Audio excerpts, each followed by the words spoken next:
Hello, Auntie Rahel. Mm, Rahel, let's start the lectures. Put it on your platform that they should all join.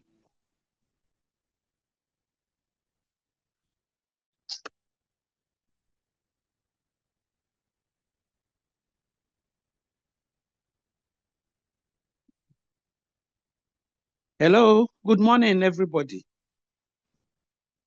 Please, today we have labor. Hello, good morning. Please, those of you present, my name is HAJIA Halima. I'm calling to let you that we have class. So let's start. I think the other day we started giving definitions of labor, normal labor, and other things. And I assigned you to read on premonitory signs of labor. Please, have you done that? Please, who read on the premonitory signs? The person can quickly take us through.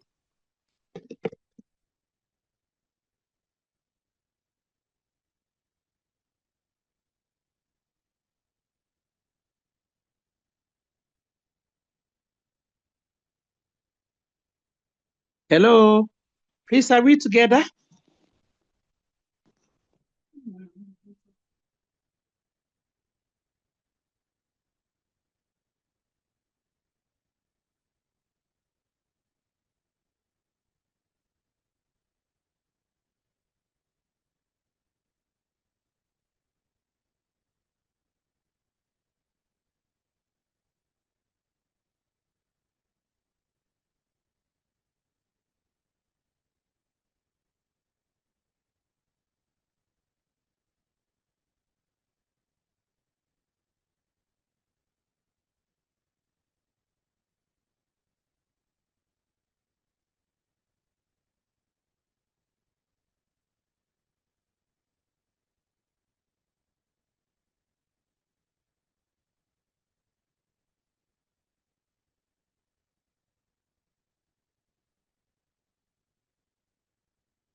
Hello, we are only 59. Okay, let's start the lectures.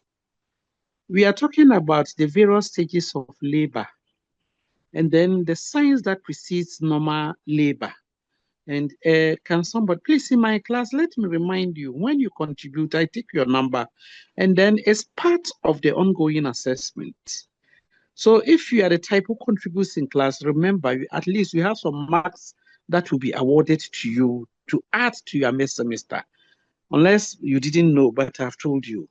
Maybe you didn't know, I've told you. So please, contribute. I want people who contribute, who participate, contribute to your own learning process. It's very important. Okay, so I told you that you should read on premonitory signs that will precede labor. What are these signs? Yes, anybody, before I start calling out names?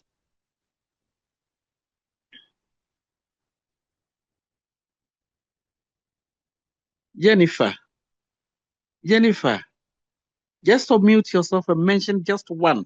You mentioned your number is here. I just pick the number. If it is right, then we'll move on. But I've told you that class participation is also important in adult learning. And that's why it attracts some marks. Yes. Anybody? You have all been muted. So unmute yourself. And yes, the one whose hand is up. Is it Dr. Sabeka? Please go ahead.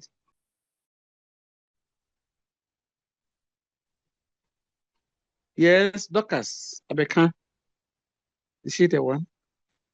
The one whose hand is up, please go ahead and let's hear you. Okay, so when we talk about pre-monitoring signs, we talk Raise about your show. voice a little bit. Raise your voice a little bit. Mature Okay, your so voice. Go this ahead, is madam. Rahel. Yeah. Oh, right here. Thank you. Good. Yes. So when we talk about premonitory signs, we are looking at liquor being broken or seeing a show, contractions, and backache. Okay. To mention. A few. Thank you very much, Rahel. I'm grateful. Some of the points that you mentioned are true. At least two will come under the actual signs, the true signs of labor. For example, talking about seeing show. Once show is seen, it's an indication that labor is imminent.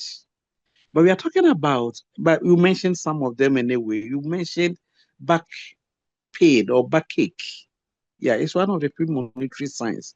And then another sign is that there will be increase in the Braxton Hicks contraction.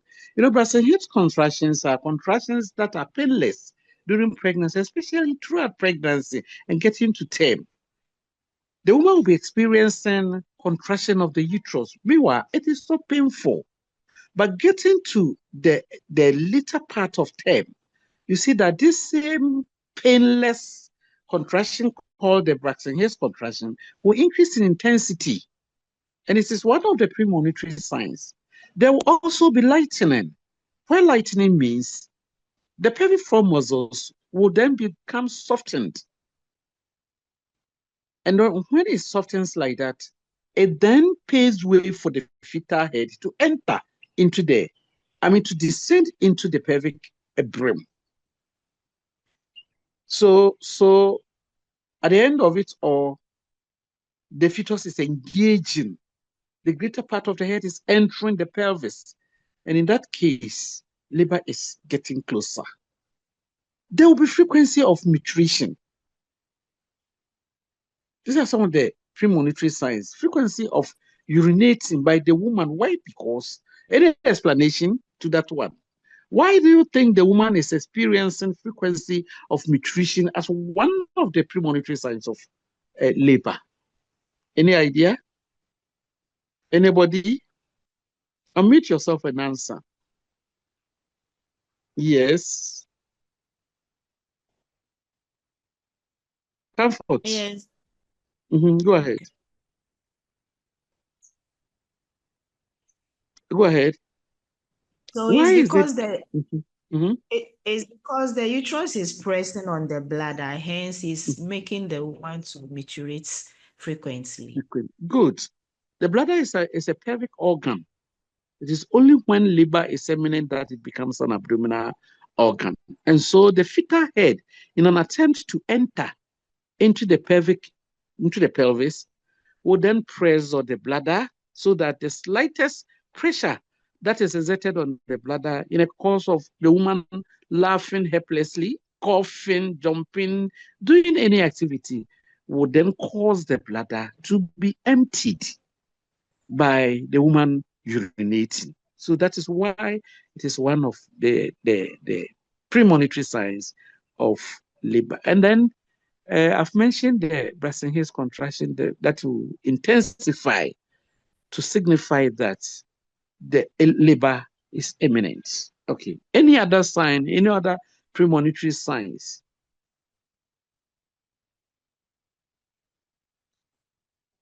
Any other?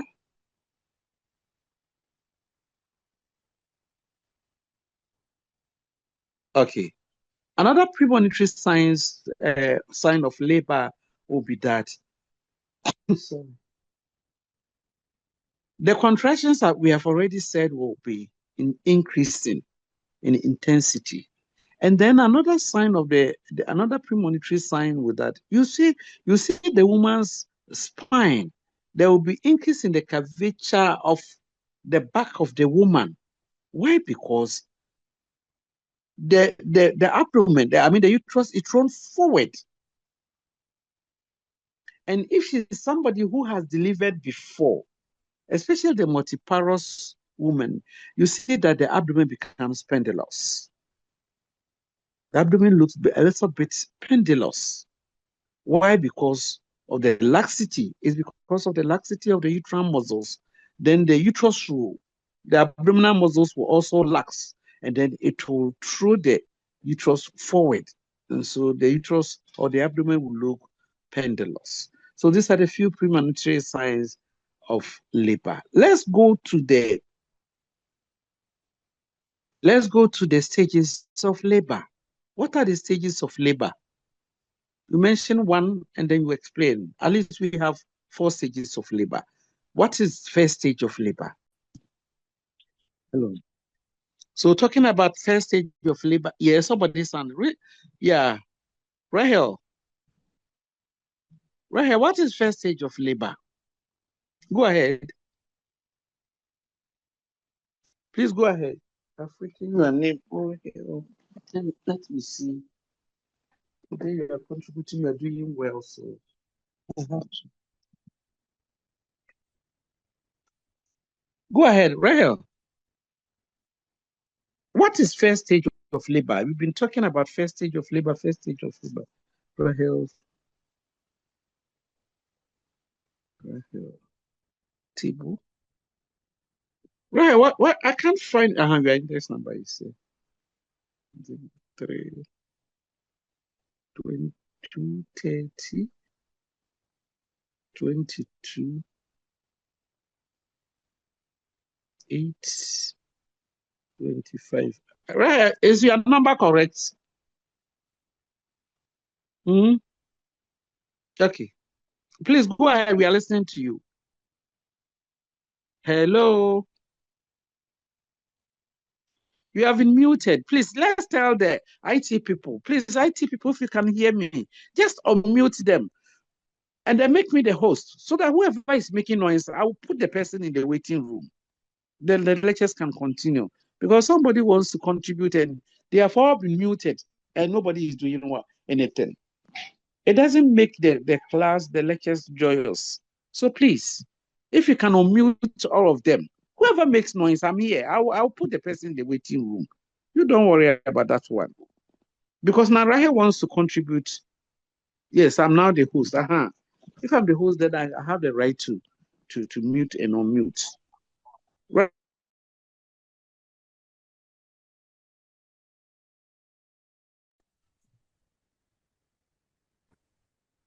Sister, please, can I talk? What is happening? Prof, please, can I talk? Go ahead, please. You can talk now. Please, I'm Abigail. So the first stage of labor is dilatation of the cervix. So the cervix has to dilate from 1 cm to 10 cm. And then the second stage too is the expulsion of the fetus. And then I think the third stage is expulsion of the placenta. And then the last stage, that's the fourth stage, is the fourth stage is after delivery, what we do for the baby. Okay. Thank you very much for that contribution. Lucky, time is not on our side. I would have taken another from any other person who is ready, but then let's move on to the definition. Please, those of you present, you can jot down points because I'll give you the slides, but the definition of the first stage of labor is not in its full explanation. It's not fully explained. So when I add to it, you have to put it down. So first stage of labor, it is the onset of regular, painful, rhythmic uterine contractions. First stage of labor is the onset of regular, painful, rhythmic uterine contractions taking up of the cervix till fully dilatation of the cervical os. This is the definition. Please take note of it, of first stage of labor. So that wherever you meet it, you'll be able to do justice to it. The onset of regular painful, rhythmic uterine contractions, taking up of the cervix till fully dilatation of the cervical os. I'm so much particular about this definition because we have what you call signs of true labor and false labor. We should be able to differentiate. When do we say the woman who has come to the delivery suit is in true labor, or the labor is just false labor? Let's try to differentiate between the two so that we can move on to the rest of the labor aspects. So what is the difference between true signs of labor and false labor? We have learned all these things when you were doing your diploma. We have learned them, we are refreshing our minds and adding onto it. So what is the difference between true labor signs and then false labor? Anybody? Sister, please, can I talk? Yes, you can. Please go ahead. Please, this Naki? is Hilda. Yes, please. Hilda, Naki, yeah. Go ahead. Please, when it comes to false labor, the contractions are not rhythmic and regular as the true labor. Mm-hmm. And then when it comes to false labor as well, I think the taking up of the cervix is not there. Mm-hmm. But when it comes to true labor, there is taking up of cervix. That's my contribution. Thank you. Thank you very much. Naki, I'm grateful. Thank you. Do you still have your hand up? Okay. So yes, any other? Mm-hmm. Okay, go ahead. In true labor, there is appearance of show, but in false labor, there is no show. Good. And in true labor too, there is progressive effacement and dilatation of the cervix.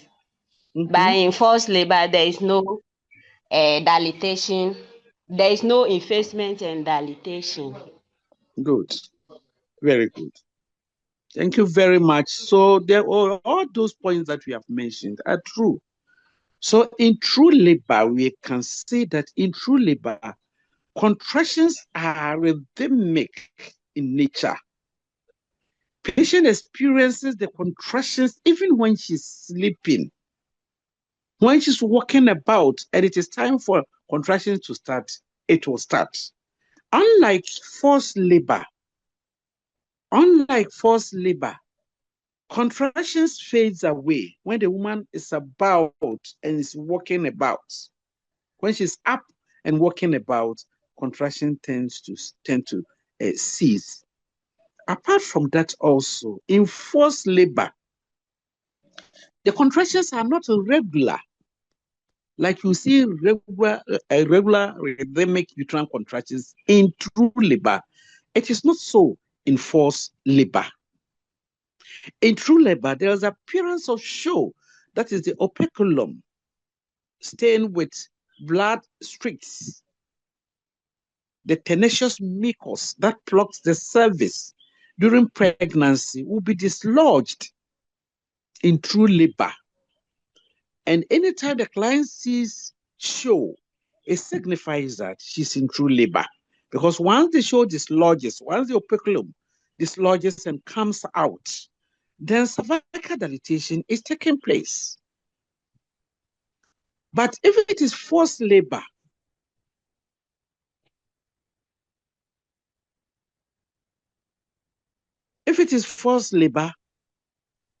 then that kind of show will not be seen. You wouldn't see the operculum dislodging in forced labor. And then when the patient rests also, contractions tend to cease or stop. So these are some of the differences between true labor signs and then forced labor. Please, I hope you are getting it. Any question? Can I continue? Any question? Yes. Okay, go ahead and ask. Do you have any question? If there's no question, then let's move on. So we're in the process of talking about the stages of labor, and then we said the first stage of labor is the onset of regular, painful. It should be painful. But if it is forced labor, the woman wouldn't experience that pain. Its contractions are there, but it wouldn't be painful, and that is forced labor. So we are saying that first stage of labor is the onset of regular, painful, rhythmic. It should come in a rhythm form. Rhythmic uterine contractions, then taking up of the cervix till fully dilatation of cervical os. When we are done, please, somebody should get ready to tell me the physiology of first stage of labor. Physiology of first stage of labor.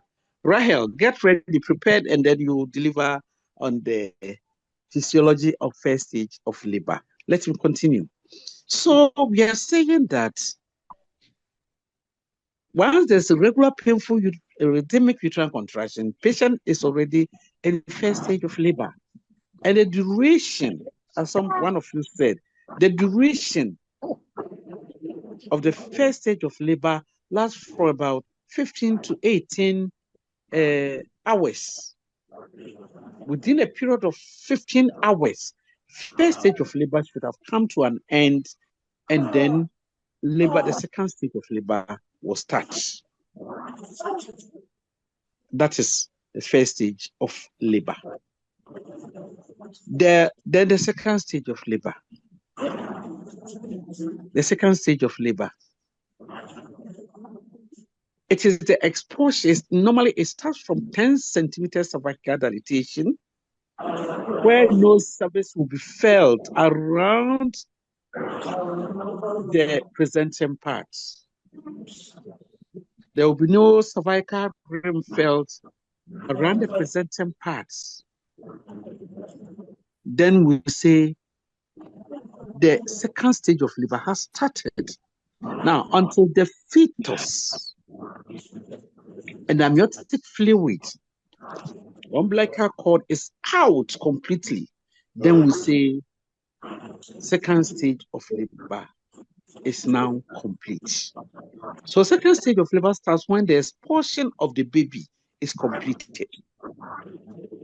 Then we say second stage of labor. The third stage of labor.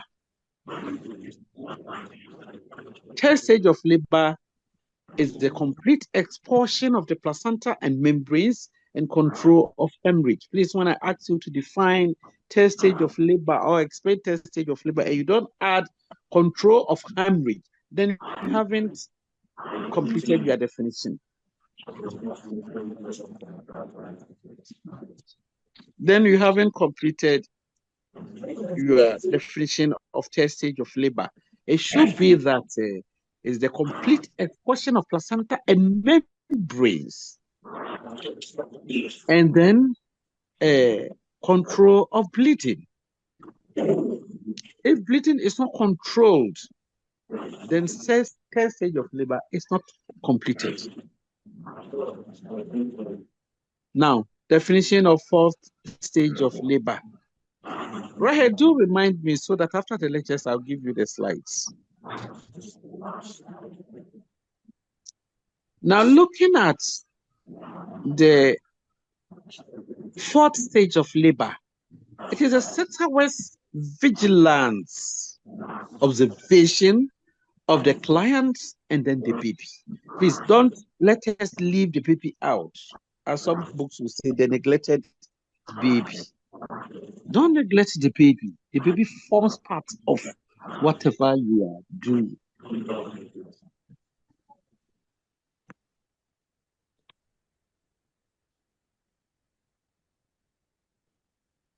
So that is the first stage of labor. We are saying that it is a 6 hours vigilance. That is the 6 hours observation that you make, the midwife will make on the client and the baby.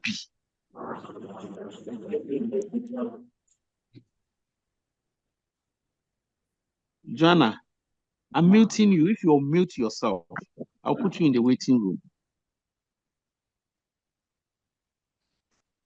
Adepa, oh, Ayepa. Dora, mute yourself. Yes. Dora Ayepa, mute yourself.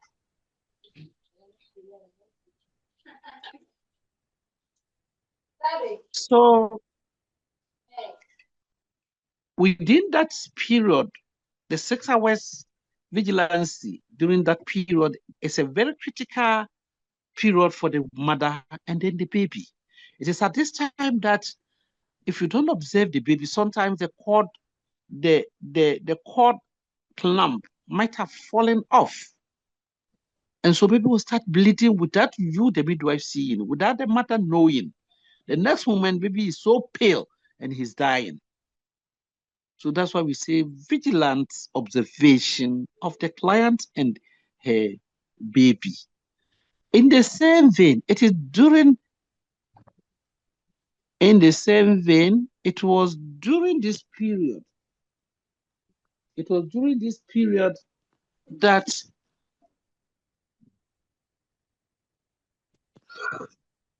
the mother can start bleeding, postpartum hemorrhage, even though it can start from any moment when the baby is out from the uterus.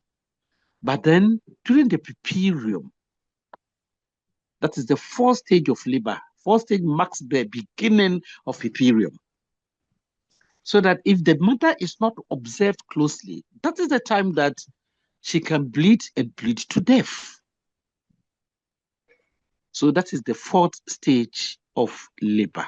Please, all the stages that we have spoken about, do you have any question for me? Do you have any question, please?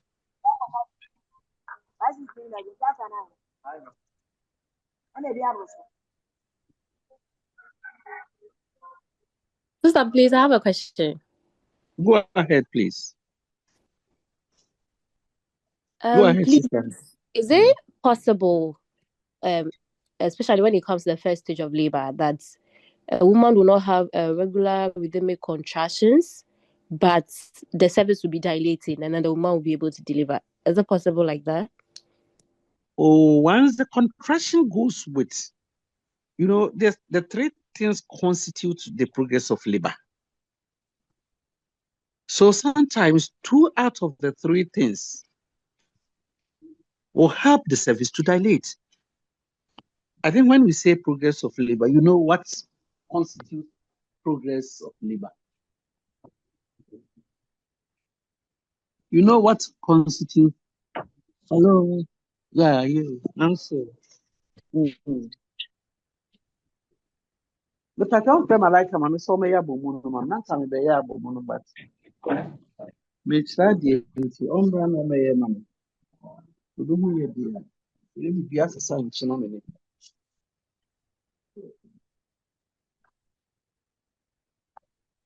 If I show you my chance in man, Monica. Where is he?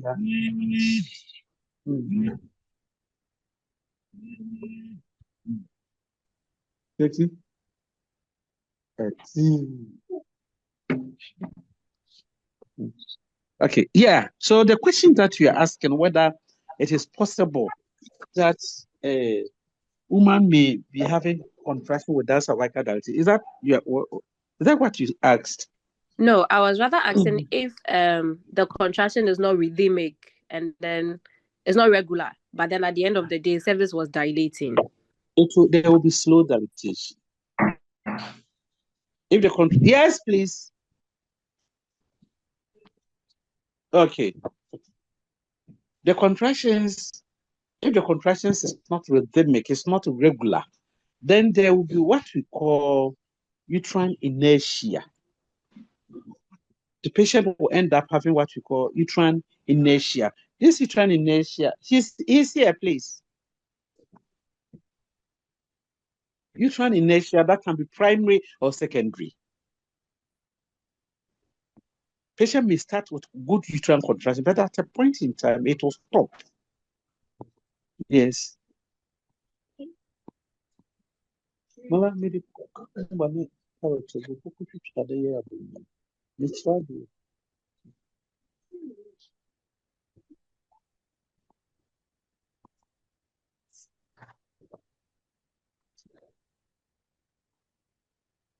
So contractions, we are saying that can start initially very well, but then it will stop.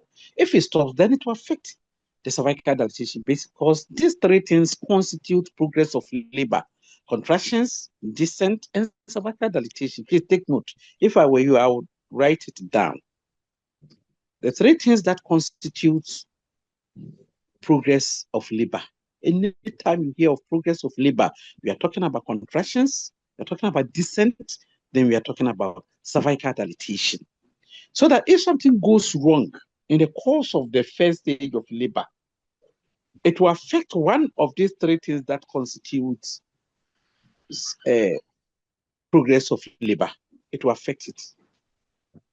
Please, I hope I've answered your question. Have I? Yes, please, sister. Thank you. Okay, you're welcome. Now, your father is calling. That is calling me.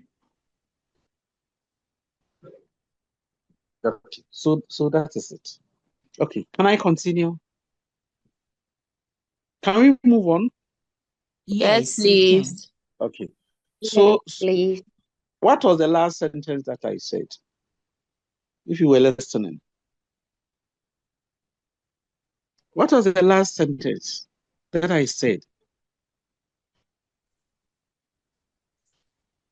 HAJIA, you said if you were to be asked, like, we'll jot down the things that constitute the progress of labor, so that Labor. when there is a deviation in it, then we'll know that there's something wrong with the Exactly. progress of labor. Thank you. Very good. Very good. Any question? Then let's make a headway. So we have now seen the various stages of labor and what constitutes the various stages of labor. And I told you that when you talk about defined test stage of labor, I expect you to add and control of bleeding. Because if you are managing test stage of labor and you are not able to control bleeding, then you haven't done much to save life. You haven't done much for the client. So that is it. Now, let's see the duration of each stage of labor. Please, I want it to come from you. Let's contribute. We are doing well by contributing towards your own academic field. So I'm asking you that what are the duration of each stage of labor? And I said, Rahel, get ready to talk about the physiology of first stage of labor before we get to the management. Physiology of first stage of labor. Rahel, you take us through. But let's see the duration. How long will first stage last? How long will second stage last? Third stage, and then the fourth stage of labor. Yes, anybody? So far, I'm having only 3 people's HAJIA, numbers here. Yes, sister. Please, with the first stage, it will take about 15 to 18 hours. The first stage, 15 to 18 hours. Good. Your name? Yes, please. I'm Edith. Edith. Yes, please. Edith. And then the second stage 11, usually 300. Go ahead. Usually takes about an hour in a primary parous woman, but in Good. a multiparous, it will take about 30 minutes. Good. And then when we take the third stage, it takes about 10 to 30 minutes in a primary parous. In primary. And then multi take about 5 to 15 minutes. Did I hear you mention primary? Primary parous woman will take about 10 to 30 minutes. Who is a primary parous? A lady who is put into bed for the first time, her first pregnancy and then the first delivery. Okay. That's primary parous. Thank you very much. Let me make this correction before we move on. Okay. When we say primary primate, you may use the word primate. Am I right? Yes, please. But later I change it to primiparous. So yes, primate. Yes, please.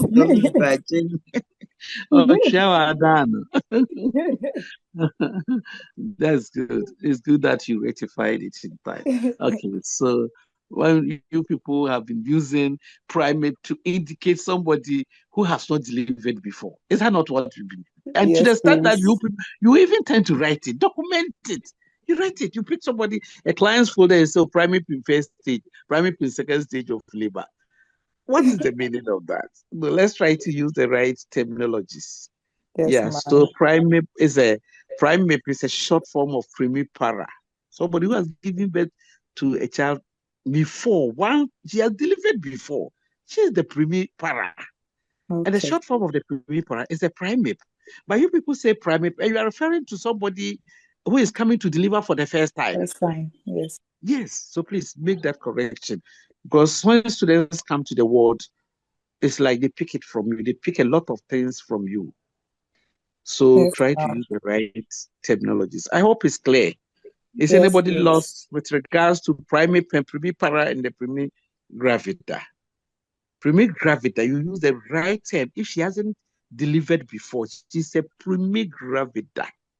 She hasn't delivered before. That is her first pregnancy. And don't call such a person primate. No, she's not primate. She's not primate. She's primigravida. The primipara, that is the primate, rather somebody who has delivered before. I hope you get it. You have delivered once before. Okay, let's move on. So that is the yes, madam.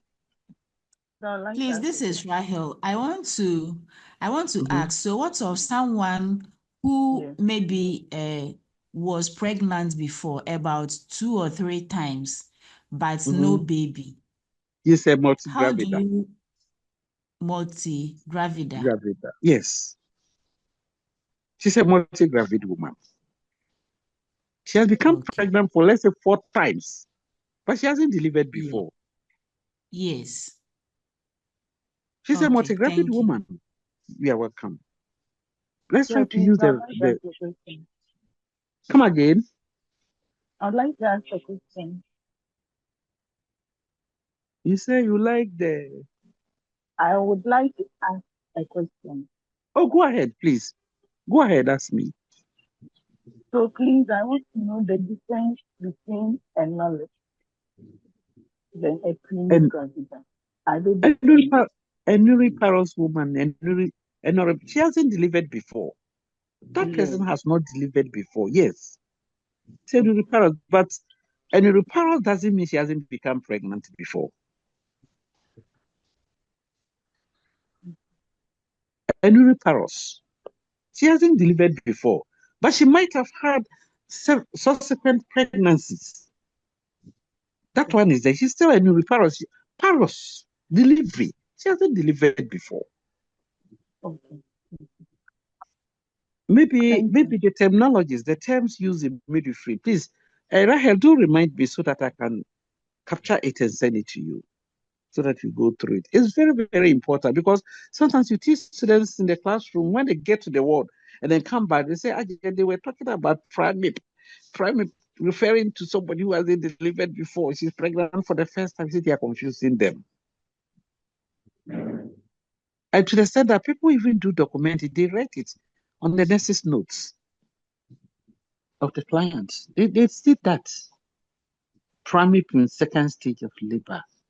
Then when you ask, has she delivered before? No. This is the first time she's coming to deliver. So why are you calling her a primate? She's a primigravida in labor. You're pregnant for the first time. So then don't get confused. In your mid-semester and other things, some of these terminologies will appear. So learn them. I'll send it to you, please. But these are initial things that you learned when you were doing your diploma. So you know them. Except that you also go to the word and you copy it from others, probably wrongly. But once you get to know the right thing, then you use it as such. Okay. So that is the one who was trying to say primigravida and then the primipara was trying to merge the two. Okay. Any question? So we are saying that the stages, I'm happy that you gave out the stage, the various duration of difference between duration and frequency. What is the difference between duration and frequency? Anybody? Raise your hand. Once you raise your hand, your number will appear. Your index number goes with.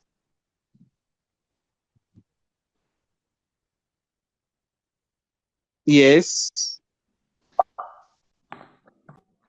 Yes, Dora. Yes, sister. Please, when we talk about duration, it's the number of hours or number of minutes, but that's something takes. But when you talk about the frequency, it's the number of times the thing or the events happens. Good. Good. Thank you very much. Can you support it with an example?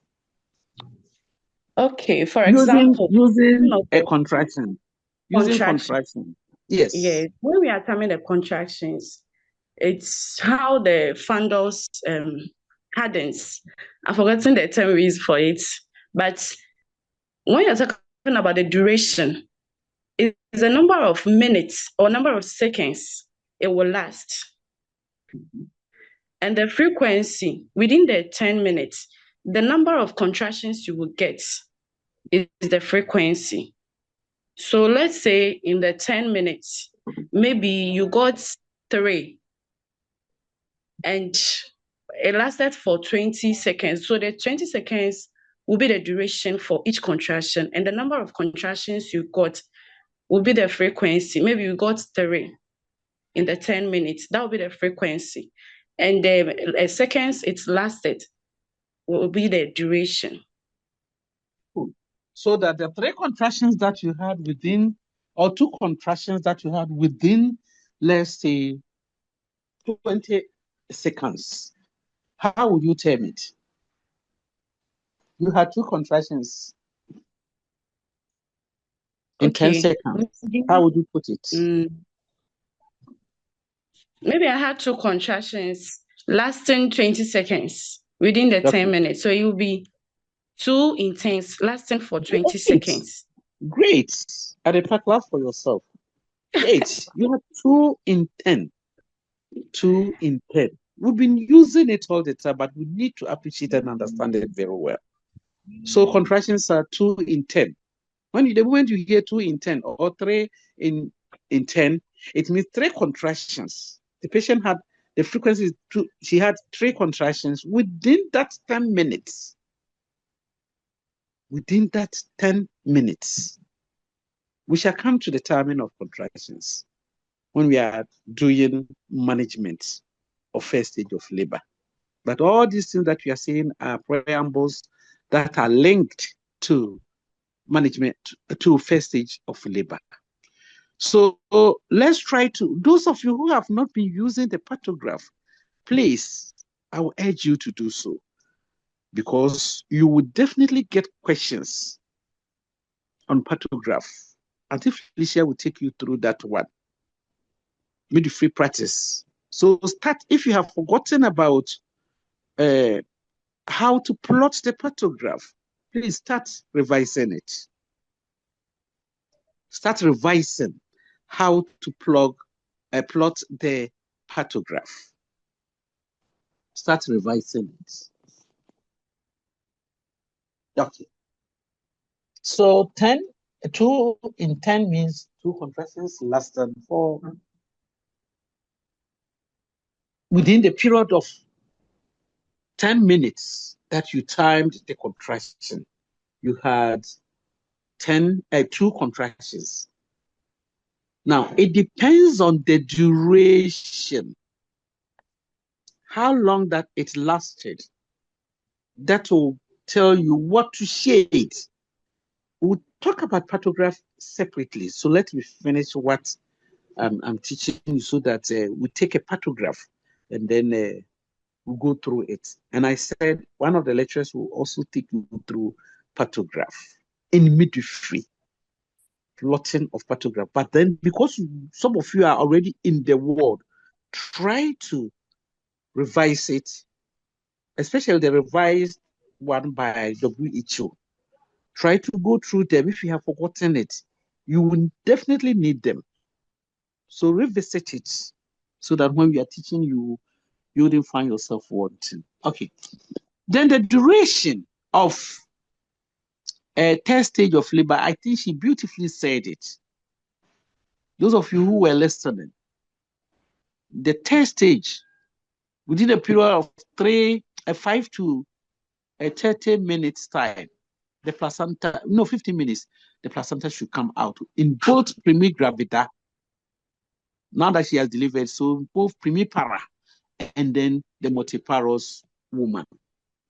The duration of the placenta is the same. So that if there's retained placenta after delivery, if there's retained placenta, we don't consider whether she's a primipara or a multiparous woman. Within that 55 minutes to 10 minutes, 15 minutes, the placenta should come out. Okay. Now, let's quickly go through the physiology of first stage of labor. Rahel, please go ahead.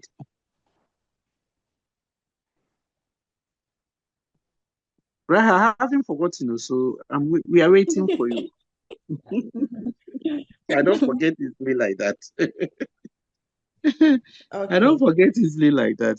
So Okay, so when we talk of physiology of labor, let me start. Is the physiological changes that the woman experiences. So we talk about effacement. We talk about dilatation. We talk about uterine contractions. We talk about hormonal influences too. And mechanical Fetal influence. Okay. Yeah. Okay. So effacement is the thinning and shortening of the cervix. Yeah. So, and then the dilatation, when we talk about dilatation, is the opening of the cervix to, let's say, is the opening of the cervix till 10 cm, which is fully dilatation. So when we talk about the hormonals too, we are talking about prostaglandin, which helps the cervix to soften, and also helps the contraction to get strong. Okay. Good.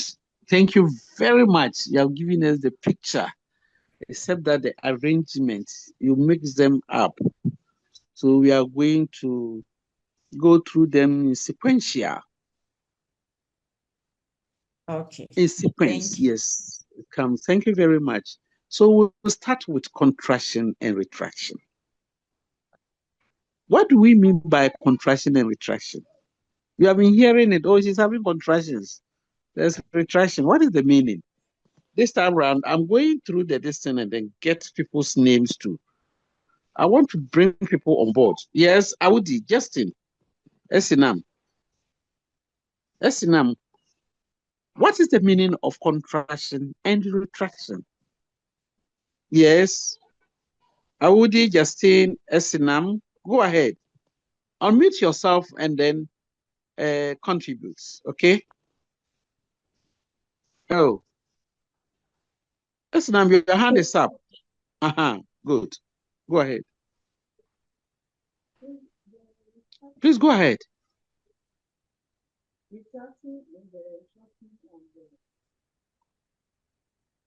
Oh.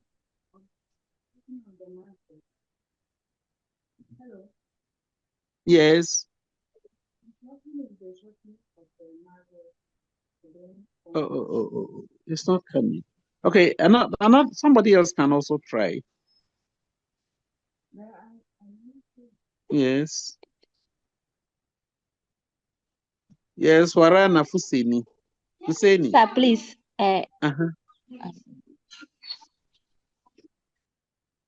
Go ahead. Hello. Sister, please. Contraction is the temporal shortening of the muscle fiber. During contractions, it is being controlled by hormones. And the nerves are also being controlled by the hormones. Okay. But during retraction, it's permanent shortening of the fiber in the absence of contraction. Okay. Okay. Thank you. Thank you very much. Shall we have another person explaining contraction and retraction?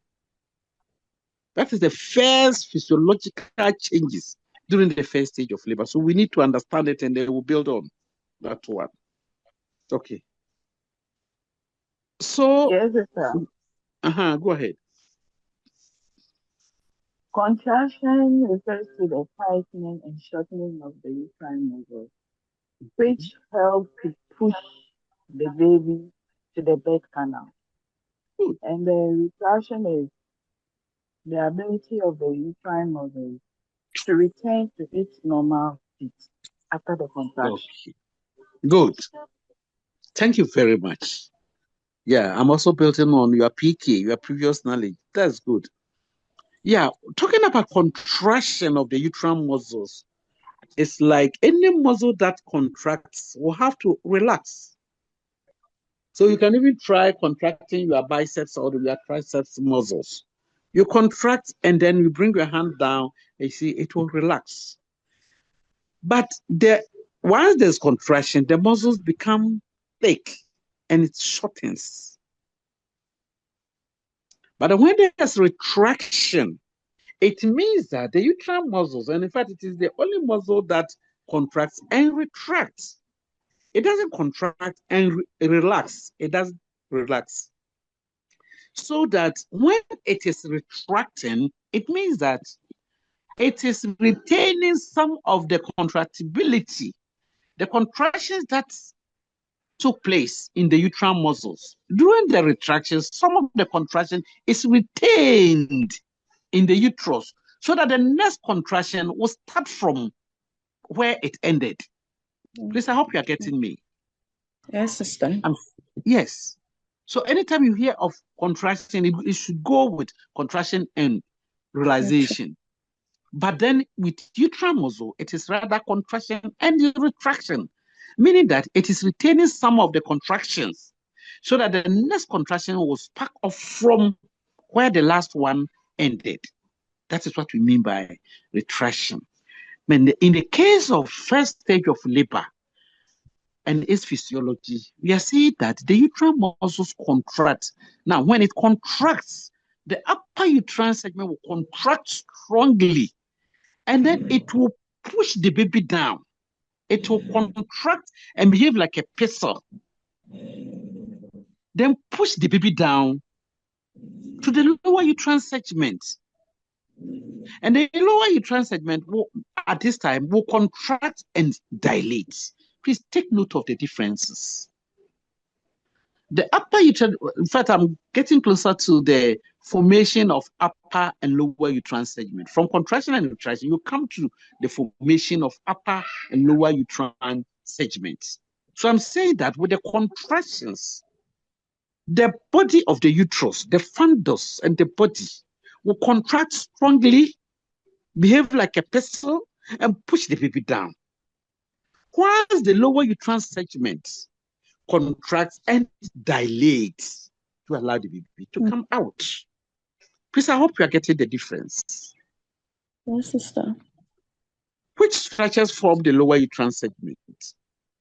You have been talking about lower uterine segment, lower uterine segment. What is it? What are the structures that constitute the formation of lower uterine segment? Yes. HAJIA, please, the isthmus and the cervix. Great. Thank you very much. Your name? Edith. Oh, Edith, you are doing well. Your name is already here. I'll add +1 to Edith. Okay. So the cervix, it is the cervix at the isthmus that constitutes the formation of lower uterine segment. That is why when they do cesarean section, they will say lower uterine segment CS. LUSCS. Most of the time, that's what the doctors write. Lower uterine segment cesarean section. Okay. So that is the lower uterine segment. I'm saying it contracts and rather dilates, while the upper uterine segment will contract and push the baby down, behaving like a pistol pushing the baby down, and then the lower uterine segment contracts, and then it will dilate to pave way for the baby to come out. So that is the first physiology. Now, formation of upper and lower uterine segment, we have already spoken about it. You are saying that the upper uterine segment is formed by the body and then the fundus, while the lower uterine segment is formed by the isthmus and the cervix. Then after that, we come to the next physiology of first stage of labor. Is what? After contraction, retraction, and formation of upper and lower uterine segment, what is the next contraction, the next physiological change? Please, is it retraction ring? The development of retraction ring. Thank you. The development of retraction ring. This retraction ring it's like a line of demarcation. It's a line of demarcation that is seen. In fact, you can't see it, but physiologically it is happening. It's dividing the upper and lower uterine segments. The development of retraction ring. And this is invisible. Please take note of all these things. I hope you have your pen and papers with you and notebook with you so that you jot down points. There are certain detailed explanation I'll give that is not on the slide. So we are saying that development of retraction ring, it is a line of demarcation that lies between the upper uterine segment and the lower uterine segment. And remember, we are saying it is invisible ring. This retraction ring only becomes visible when the uterus is about to rupture, when labor is not properly managed, when pelvis is not properly assessed by the midwife. Then this retraction ring that is supposed to be physiological ring will now turn to pathological ring that can be seen on the abdomen. And at that time, it attains the name Bundles ring. Bundles ring. Bundles ring. Yes, Bundles ring. At that time, it attains the name Bundles ring. And the Bundles ring is an indication that the uterus is about to rupture. So if you're a midwife and we are monitoring a woman during the first stage of labor, and you wait up till you see this Bundles ring, which some midwives are not even identifying. Some midwives cannot even identify that the uterus is about to rupture. They wait until the uterus ruptures. Baby is thrown into the peritoneal cavity. Mother starts having internal bleeding. Mother is dying. The woman who came just now and you are managing her, in your hands, the woman will die. What happened? You do maternal audit and they want to cover up.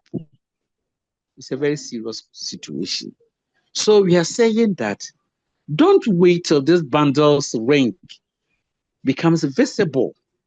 And you know, when it is visible, it looks like a taut, very taut a rope. Normally, it lies obliquely between the umbilical region, the lower part of the umbilical region too, and the symphysis pubis. It will feel like a hardened rope. That's what we mean by taut rope. It lies obliquely between the umbilicus and the symphysis pubis. If you're a midwife and you don't know all these things, then it means you are helping the woman to die. To rupture her uterus, the uterus will rupture roughly. Baby dies. If care is not taken, mother also dies. Something that is preventable. Because it will go along, it will manifest before even the bundles ring comes. It will manifest itself in a form of tetanic. The word is tetanic or wacky uterine contraction. The contractions are so wacky, so tetanic. It's like it's tonic. The woman cannot even allow you to listen to the FH. Then you people will be shouting at them. You are putting the fetoscope on the uterus that is about to rupture. The woman is resistant and you don't know. You can't ascertain that, no, there's something wrong with this woman. Then you are shouting at her. Some of you will go to the extent of even slapping the woman's thighs. May God forgive us. May God forgive us. It's a very serious issue. Amen. Amen. Yes. Amen. Once you are learning this, apply it. Apply it. Oh, yes, sir. But what do we see? You want to listen to the FH. She's in pain, extraordinary pain. Find out. Do gentle abdominal palpation. Observe the abdomen to see if you can see this out something on the abdomen. Then take measures immediately. But you go ahead and shout at the client. Mame dahodina minti obanhomeno. O maminti obanhomeno. Is that not some of our utterances? Yes, Meanwhile, all things, yes, all things symbolize that this woman is about to rupture her uterus. So please take note. Don't, if you are the type, if you are the Kayiri Boom Boom midwife, please stop it now. Now that we are a degree midwife, with difference. Stop that kind of attitude of shouting at clients. If they are resisting something, stop that behavior. Pray that God will give you a soft heart to become a good midwife and not the midwife who shouts at clients. If you are the type, pray over it. Ask God for forgiveness and practice midwifery the right way. Okay, can we continue? So now, yes. So now that is the contractions and retraction, the formation of retraction ring. Now, from the retraction ring, what is the next physiological thing? Cervical effacement. Cervical effacement. Let's talk about cervical effacement. What is cervical effacement? Anybody? Yes, Yes, who are you? Elizabeth. Is who? Elizabeth. Elizabeth Aku. Go ahead. Please, the cervical effacement simply taking up of the cervix. The cervix becomes shortened in length and it becomes incorporated in the lower segment or the lower uterine segment of the uterus. Okay, thank you very much. Let me quickly explain or add to what you said. When we talk about cervical effacement, we are talking about the circular muscle fibers around the cervix that will dilate from the internal os. I'm taking it again. I said the circular muscle fibers around the internal os will start dilating so that the cervix that is long, she mentioned it, the cervix that is long at that time will start to become dilating. I mean, it will start dilating from the internal os so that you see the cervix like a funnel. A funnel that we use to pour, if you are pouring something into a bottle, you use the funnel. Some people will say funnel, whatever it is, but the funnel. Okay. So the upper parts of the cervix will dilate by the help of the circular muscle fibers around the internal os. Whilst the upper part, the lower part of the cervix will remain intact. Meaning that the lower part of the cervix, where we have the external cervical os, will not dilate. Please take note of the difference and what is meant by taking up of the cervix, because it is different from cervical dilatation. I'm repeating, I'm saying that, please, all this explanation is not on the slides. So that when you get the slides and you are following and you are not seeing it, it's additional information that I'm giving you. So the internal cervical os would dilate, leaving the cervix like a funnel in shape. That then we say cervix has taken up.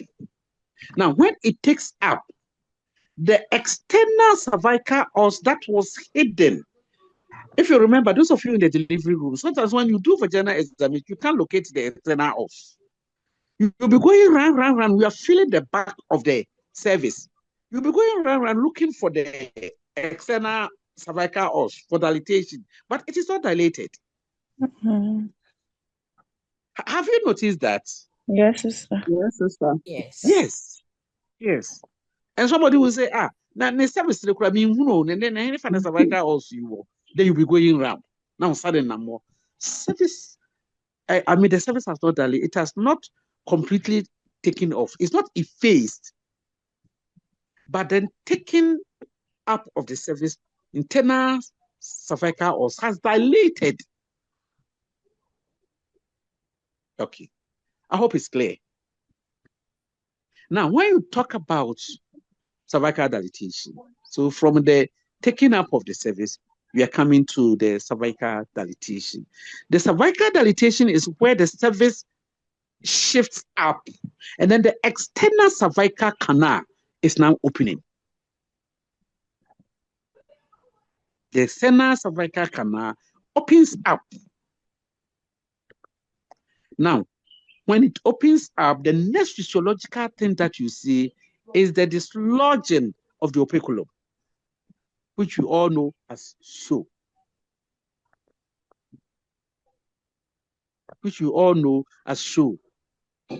How will it come about? It happens when the cervix, the external cervical os, opens up. Remember, it is the cervix, that part of the cervix that didn't dilate, that didn't go with dilatation, with the taking up of the cervix. That part I said is like a funnel. That part is holding onto the operculum. So the moment cervical dilatation start taking place, the operculum is no more supported. And so it will dislodge. It will come out. And because the dilatation may also affect some tiny blood vessels, some capillaries around the cervix, it will mix up with the operculum and then come out as so. That's why when the woman comes to labor, when we start management of labor, you appreciate it. That's why when the woman comes, you ask her, Madam, have you seen some thick, tenacious mucus streaked with blood? You want to be sure that she has seen show.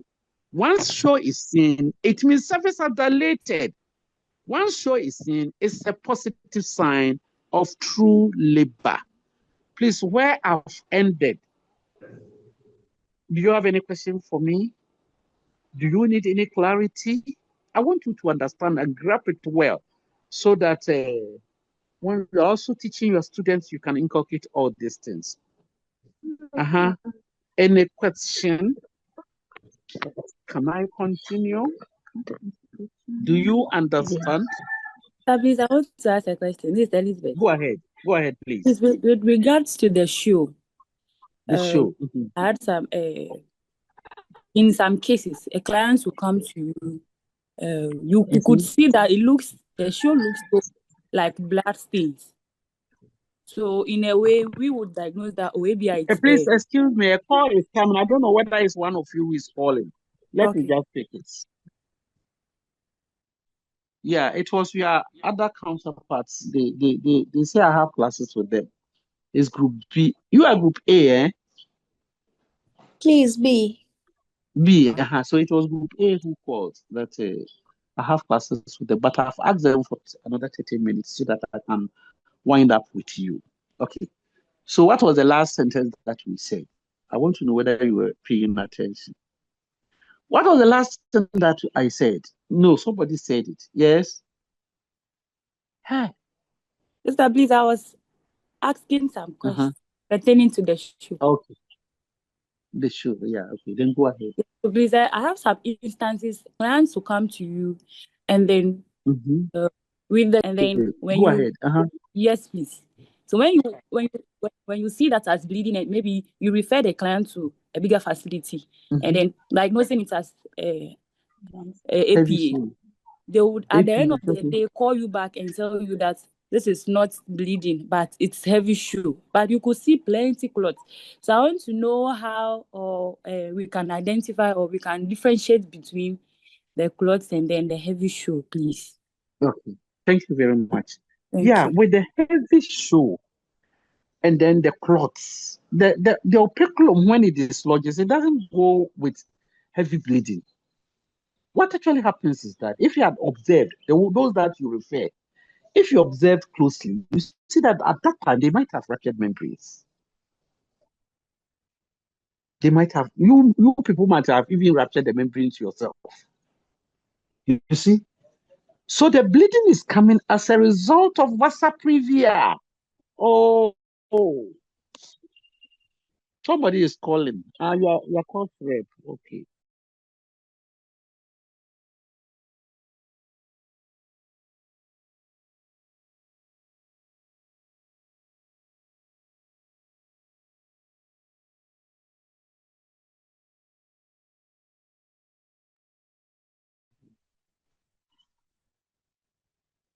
Okay.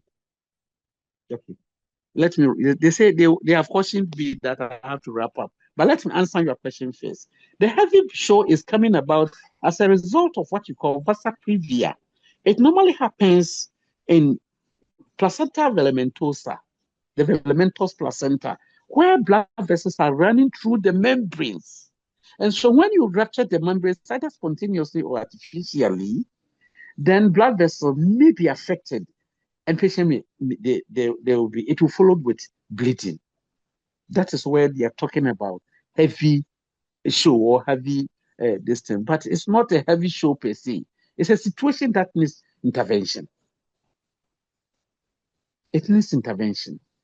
But left with the show alone, it is tenacious mucus streaked with blood from tiny blood vessels around the cervix that got ruptured and has mixed with the mucus that was blocking the cervical canal, preventing ascension of infection that will come out as so. It doesn't follow with bleeding. Once there's bleeding, there's placenta velementosa. So that when you, after delivery, those of you who don't like examining placenta, after delivery, if you had examined the placenta, you'd have noticed that, that's why the patient was bleeding like that. It's placenta velementosa.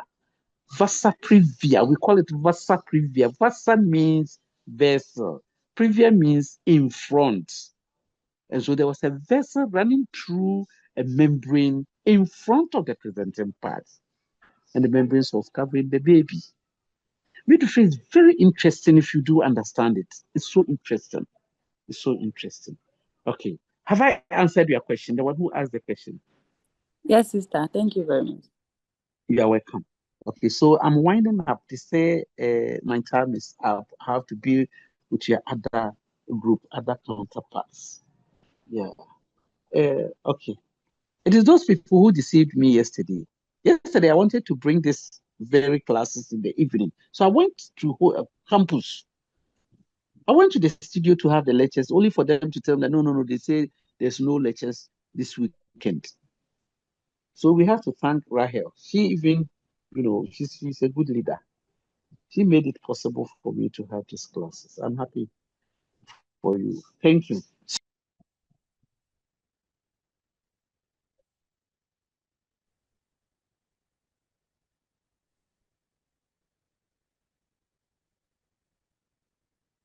Okay. So class, please, we'll be having research now, so stay tuned. Thank you. I'll just inform the lecturer now and he will join us. Thank you. You're welcome. But sister, please, I want to find out about the labor. I think they had some class previously before this. So please, how do we get the slide or get to know what they studied about, please? Can you help us? Okay, so the other day I really asked her about the slide, but she didn't give me any answer. But she also said just now that she'll be sending me some slides. So I think I'll prompt her concerning the previous one. Thank you. Okay, thank you.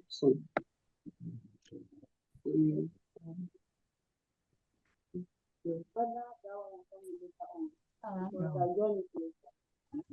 have a question. Looks like you have normal labor class at 11:45 today, but we just had that same class this morning instead of biostat. So are we still going to have it at 11:45? Please, is someone talking to me? Yes, Please, is the question for me? asking that we have biostatistics at this period. However, HAJIA came to teach us labor. So is the timetable is the same? Is it the same thing we are using? Because we are grouped into A and B, and they said we are B. But I just Yes. realized that we are doing a different thing, and some of us we were not even aware that HAJIA is coming to teach today because there was a notice that the biostatistic person wouldn't be coming. So like we even delayed before coming, like we were late into the class. So we didn't even capture a lot of things. So concerning to that, yes, I gave the prior notice because this morning I wake up very early and then I was calling them because yesterday I call and none of them mind me. So I have to wake up this early morning around 6 and then start calling. So when I called the stats lecturer, he said that he was traveling, so he's not around. So I call the research, the one that we'll be having now. He said he's available, so you see him. So for HAJIA, I was just calling to do what? To find out whether she will be able to join us at her time. Before she was telling me that she has another time, so it has clashed. So if we are not doing anything now, I should contact the IT people so we can have her class now. So that is it. She won't come after this one.